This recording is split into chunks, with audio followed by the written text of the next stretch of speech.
मंडळी रामकृष्ण हरी. मी श्रद्धा शिर्के. पुढारी न्यूजच्या आषाढी वारी स्पेशल या विशेष कार्यक्रमात तुम्हा सगळ्यांचं मनापासून स्वागत. आषाढी वारी ही महाराष्ट्राची आध्यात्मिक आणि सांस्कृतिक परंपरा आहे.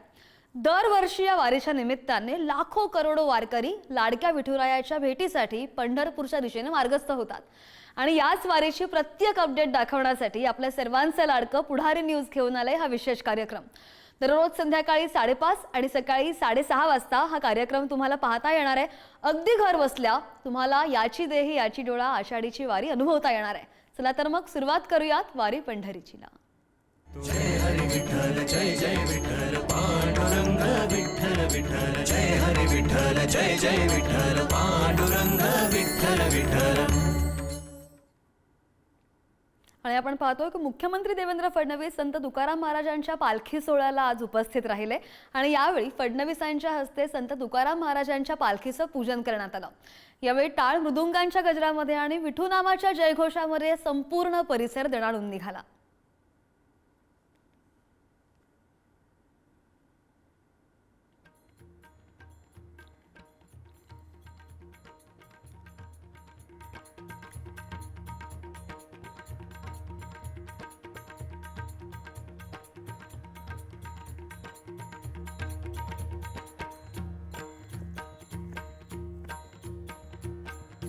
संत तुकाराम महाराज यांच्या पालखी प्रस्थान सोहळ्याला मी उपस्थित राहिलो.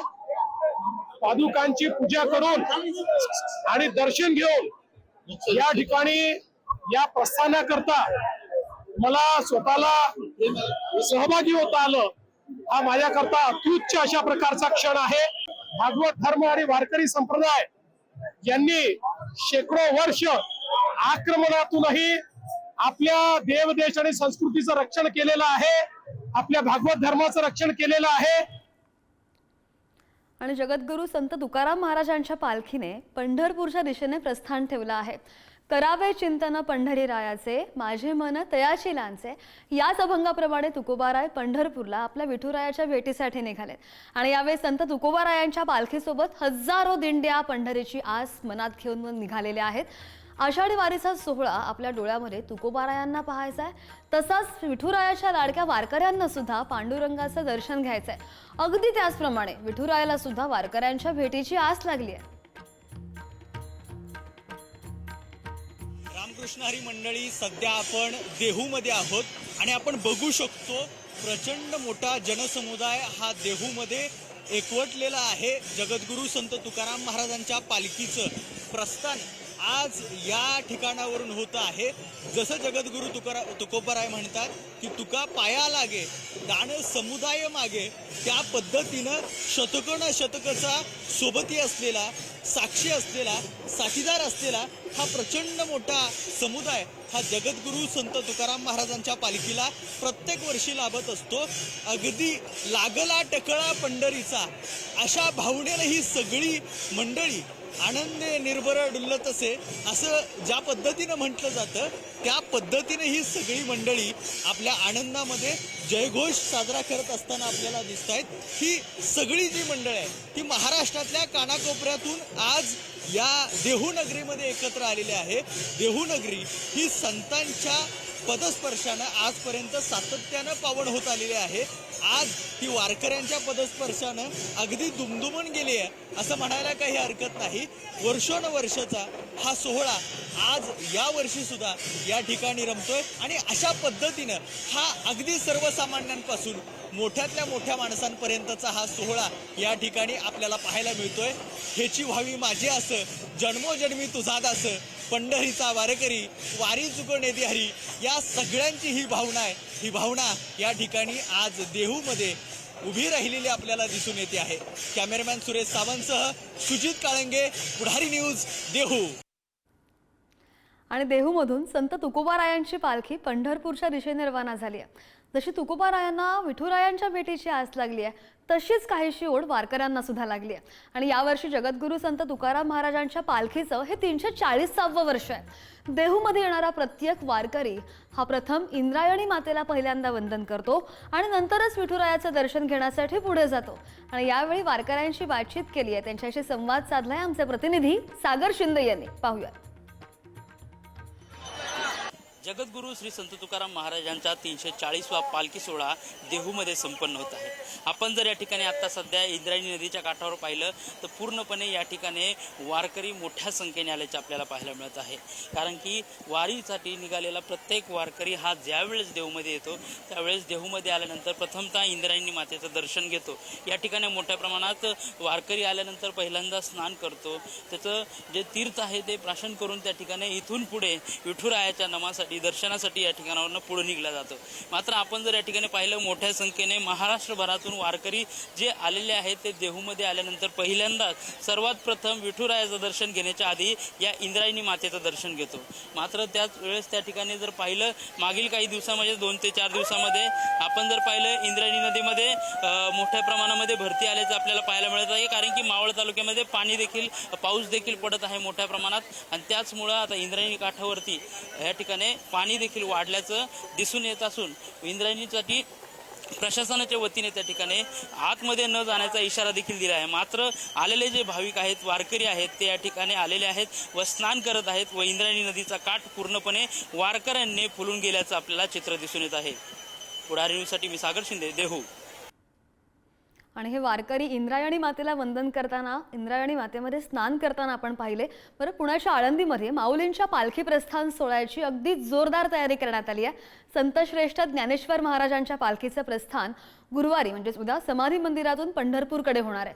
या प्रस्थान सोहळ्यानिमित्त 2 दिवसांपासून 50 कारागीर मंदिर सजवत आहेत. सुमारे 6 टनपेक्षा अधिक विविधरंगी आकर्षक फुलांची यावेळी सजावट करण्यात येते आणि याच कारागीर आणि देवस्थानच्या व्यवस्थापकांशी बातचीत केली आहे आमचे प्रतिनिधी तुषार झरेकर यांनी.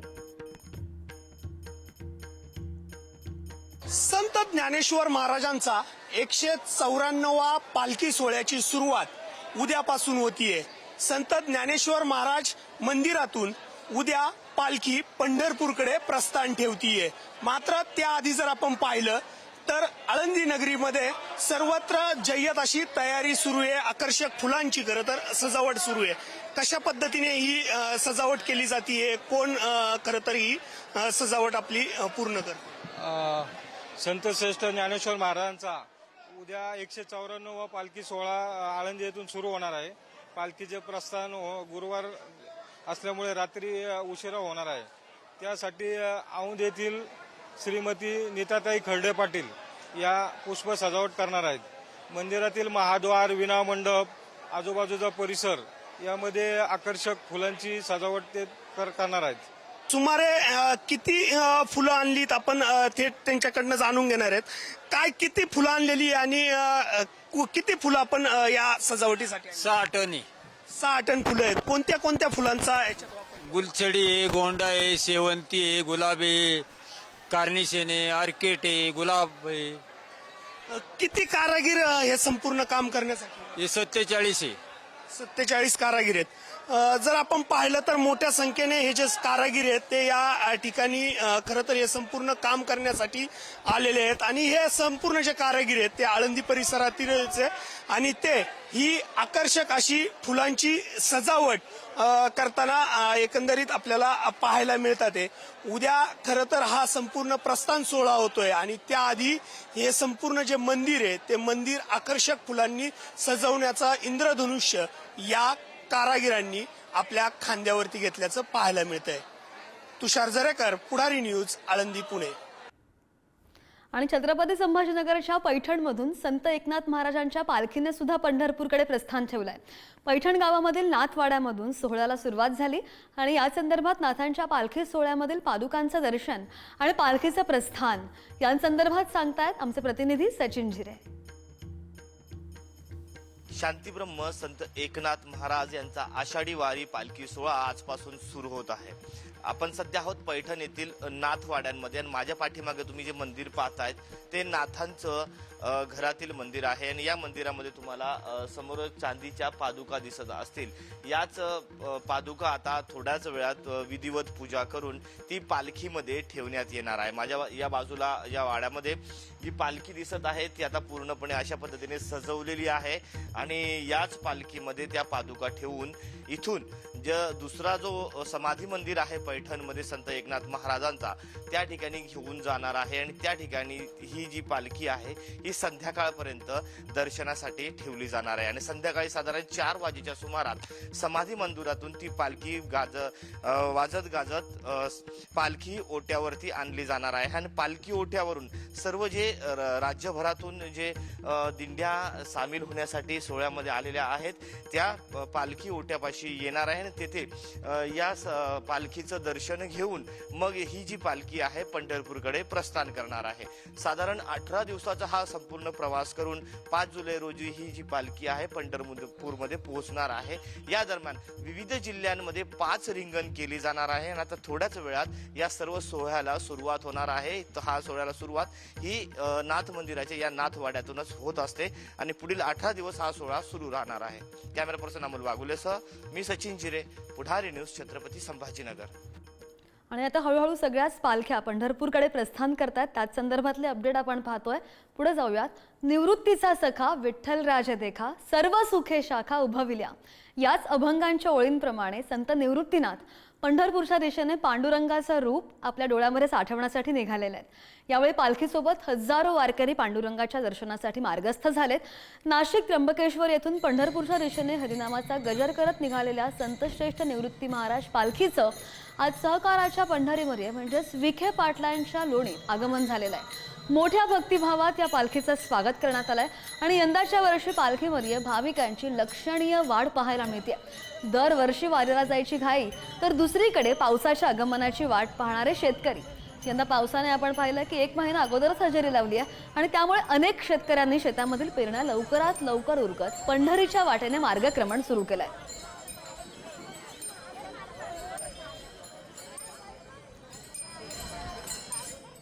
तर दुसरीकडे संतश्रेष्ठ आदिशक्ती मुक्ताबाई यांची पालखी सुद्धा जालन्याच्या वडीगोद्रीमध्ये मुक्कामी असणार आहे आणि ही पालखी गुरुवारी बीडकडे मार्गस्थ होईल, प्रस्थान करणार आहे. मानाच्या 7 पालख्यांपैकी एक असलेली आदिशक्ती संतश्रेष्ठ मुक्ताबाई यांची पालखी आषाढी सोहळ्यासाठी पंढरपूरकडे मार्गस्थ झाली आहे. खानदेश, विदर्भ, मराठवाडा आणि पश्चिम महाराष्ट्र अशा विविध भागांमधून प्रवास करत ही मानाची पालखी आषाढी एकादशीच्या 2 दिवस अगोदर पंढरपूरमध्ये दाखल होणार आहे. जवळजवळ सुमारे 317 वर्षांची परंपरा असलेली ही पालखी सर्वात जास्त पायी प्रवास करणारी पालखी आहे आणि या पालखीमध्ये सुमारे 1,500 वारकरी सहभागी झालेले आहेत. हे सगळं असून सर्व वारकरी ज्ञानोबा तुकोबाचा गजर करत पंढरपूरच्या दिशेने विठुरायांच्या भेटीसाठी निघाले.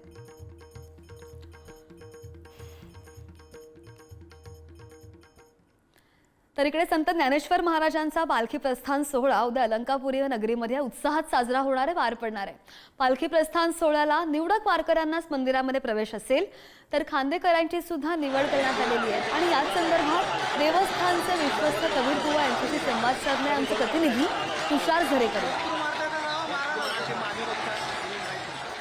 बाबा, काय एकंदरीत या संपूर्ण प्रस्थान सोहळ्याची खरं तर तयारी झाली? रामकृष्ण हरी. पहिल्या प्रथम श्री ज्ञानेश्वर महाराज संस्थान कमिटी आणि आळंदी ग्रामस्थांच्या वतीने महाराष्ट्र देशातून आलेल्या सर्व वारकरी भक्तांचं आम्ही सहर्ष स्वागत करत आहोत. त्यांच्या सुविधेसाठी आम्ही या ठिकाणी तत्पर आहोत आणि सर्व सुविधा भक्तांसाठी आजपर्यंत निर्माण झालेल्या आहेत. ज्ञानदेवांचा हा पालखी प्रस्थान सोहळा उद्या ज्येष्ठवद्य अष्टमी दिनांक 19 जून 2025 रोजी रात्री 8 वाजता या ठिकाणी समारंभ होईल आणि ज्ञानदेवांची आवड म्हणजे पंढरीची वारी. माझे जीवीचे आवडी पंढरपुरा नेईन गुडी, पांडुरंगी मनरंगले, गोविंदाचे गुणी वेदिले. आणि ज्ञानदेवांची आषाढी पायीवारी आणि त्या वारीसमोर लाखोंचा जनसमुदाय ज्ञानदेवांच्या समोर प्रतिदिनी चालत पांडुरंग परमात्म्याला भेटण्यासाठी आतुर झालेला हा सगळं भक्त भागवतांचा परिवार मेळा उद्या सायंकाळी इथून प्रारंभ करणार आहे. ज्यावेळेस प्रस्थान सोहळा होणार आहे त्यावेळेस मानाच्या दिंड्या खरं तर आतमध्ये सोडल्या जातात. गेल्या काही वर्षीपासून जर आपण पाहिलं तर ठराविकच वारकरी त्या दिंड्यांमध्ये आतमध्ये सोडले जातात. यावर्षी कशा पद्धतीने नियमावली घालून देण्यात आलेली आहे? दुसरी गोष्ट म्हणजे सर्वात महत्त्वाचं म्हणजे खांदेकरी, जे गावकरी खांदेकरी असतात त्यांची किती नियमावली? 4-5 वर्षापासून मंदिराचा आवार आहे तेवढंच आहे आणि वारकऱ्यांची इच्छा असते की मंदिरात प्रस्थान समयी आपण उपस्थित असावं आणि गर्दी जास्त होऊ लागली मोठ्या प्रमाणात आणि मग चेंगराचेंगरी होण्याची शक्यता नाकारता येत नाही. म्हणून प्रशासनाने, संस्थान कमिटी, ग्रामस्थ, सर्व जे वारकरी, दिंडीवाले, फडकरी या सर्वांच्या संयुक्त बैठकीमध्ये जे निर्णय झाले त्याच्याप्रमाणे संख्येवर मर्यादा या ठिकाणी प्रत्येक दिंडीमध्ये घातल्यात. पुढच्या 27 आणि मागील 20 अशा 47 दिंड्यांना मंदिरामध्ये प्रस्थान समयी प्रवेश दिला जातो. वारकरी दिंडीतील प्रत्येकाची संख्या आणि खांडेकरांची संख्या निश्चित करण्यात आलेली आहे. कॅमेरामन संपत मोरेसह तुषार जरेकर, पुढारी न्यूज, आळंदी, पुणे. आणि आपण पाहतो की पंढरीची वारी आणि छायाचित्रकार हे एक विलक्षण समीकरण असतं. वर्षानुवर्षे आपल्या कॅमेऱ्यामध्ये वारी टिपणारे छायाचित्रकार आज देहूमध्ये जमलेले आहेत. आपण जी या संपूर्ण वारीची नयनरम्य दृश्य पाहतो ते या छायाचित्रकारांचं योगदान आहे. आणि त्यांच्याशी चर्चा केली आमचे प्रतिनिधी. वेढा वेढा रे पंढरी, वेढा वेढा रे पंढरी, वेढा वेढा रे पंढरी, मोर्चेला. रामकृष्ण हरी मंडळी, असं म्हटलं जातं की वारी हा सर्जनाचा सोहळा आहे. सर्जनाचा सोहळा देहू आळंदी पासून महाराष्ट्राच्या कानाकोपऱ्यातून सुरू होतो आणि पंढरपूरपर्यंत तो प्रवाहित होत असतो. अशा या सर्जनाच्या सोहळ्यामध्ये सृजनात्मक गोष्टी घेऊन कितीतरी मंडळी येत असतात, कलाकारांपासून ते अगदी फोटोग्राफरपर्यंत. अशा सगळ्यांची ही वारी असते. आज आपल्यासोबत काही आपले फोटोग्राफर बांधव आहेत. त्यांच्यासाठी ही वारी नेमकी कशी आहे हे आपण या ठिकाणी जाणून घेणार आहोत. आपल्यासोबत काही जे आपले बांधव आहेत त्यांच्याशी आपण बातचीत करणार आहोत. दादा, काय सांगाल, कधीपासून म्हणजे पहिला वारीतला फोटो काढला तेव्हापासून ते आत्तापर्यंत काय नेमका प्रवास होता? रामकृष्ण हरी माऊली, मी गिरीश, मी अमरावतीवरून इथे आलो आहे आणि मी ऑलमोस्ट 3 ते 4 वर्ष झाले मी वारी कव्हर करत आहे. वारीचा अनुभव म्हणजे तिथे आपली संस्कृती जे आपण सगळे वारकरी येऊन दाखवतात. आळंदीपासून, देहूपासून तर पंढरपूरपर्यंत जे पायी जातात, आम्ही त्यांचं जेवढं होईल तेवढं फोटो कॅप्चर करतो. म्हणजे आपली संस्कृती. आणि पंढरीची वारी आणि राजकीय नेत्यांची वारी हे एक वेगळंच समीकरण असतं. मात्र जसं अगदी सामान्य वारकऱ्याला जशी पांडुरंगाच्या दर्शनाची ओढ असते तसंच काहीशी ओढ राजकीय नेत्यांना सुद्धा असते. आणि याच संदर्भात खासदार सुप्रिया सुळे यांचं वारी आणि पांडुरंग यांच्याशी नेमकं नातं कसं आहे पाहूयात. बारामती लोकसभा मतदारसंघाच्या खासदार सुप्रिया सुळे आता आपल्यासोबत आहेत. त्यांच्याशी आपण संवाद साधणार आहोत. ताई, पालखी आता प्रस्थान होते. आज तुकोबारायांची, उद्या ज्ञानेश्वर महाराजांची पालखी सोहळा प्रस्थान करणार आहे. तर पालखी संदर्भात काही आम्ही प्रश्न तुम्हाला विचारणार आहोत. पहिला प्रश्न असा आहे, तुमचं आणि विठ्ठलाचं नेमकं काय नातं? प्रेमाचं, विश्वासाचं. तुमच्या पवार कुटुंबात घरात वारी कधीपासून तुम्ही साजरी करताय काय? मला वाटतं माझ्या आजी शारदाबाई पवारांपासून. तुम्ही वारी बघत आलेला आहात. वारीत नेमके काय काय बदल होत गेले, कसे बदल होत गेले, काय काय बदल तुम्ही पाहिलेत? मला असं वाटतं वारी ही एक प्रेमाची, विश्वासाची, श्रद्धेचं असतं. ते खूप पर्सनल असतं. वारीचं जी नियोजन पद्धती आहे त्यात भविष्यात काय बदल किंवा सुधारणा कराव्या वाटतात? तुमच्या दृष्टिकोनात काय बदल अजून करायचे? अतिशय नियोजन पद्धत, अतिशय शिस्तीमध्ये ती चालते. त्याच्यामुळे जसं तंत्रज्ञानात बदल होतात तसे ह्याही मॅनेजमेंटमध्ये मोबाईल आला, तंत्रज्ञान आलं, त्या परीने होत राहते. वारकरी विचारधाराने महाराष्ट्र घडवलाय, पण तुम्ही तुमच्या राजकीय जीवनात हा विचार कसे म्हणजे अंमलबजावणी कशी करता काय? माझ्या विठ्ठलाची माझी श्रद्धेचं स्थान आहे, त्याच्यात राजकारण येते. खूप खूप धन्यवाद. त्यामध्ये खासदार सुप्रिया सुळे त्यांच्याशी आता आपण पालखी संदर्भात संवाद साधलेला आहे. आणि आपण पाहिलं की प्रत्येक वारकऱ्याचं पांडुरंगाशी श्रद्धेचं नातं आहे आणि हेच नातं टिकवण्यासाठी, जास्त बळकट करण्यासाठी तो प्रयत्नशील असतो प्रत्येक वारकरी. आणि याच वारीचे सगळे अपडेट्स रोज आम्ही तुमच्याकडे, तुमच्या समोर, तुमच्यासाठी घेऊन येणार आहोत. या विशेष कार्यक्रमात इथेच थांबतोय. नमस्कार.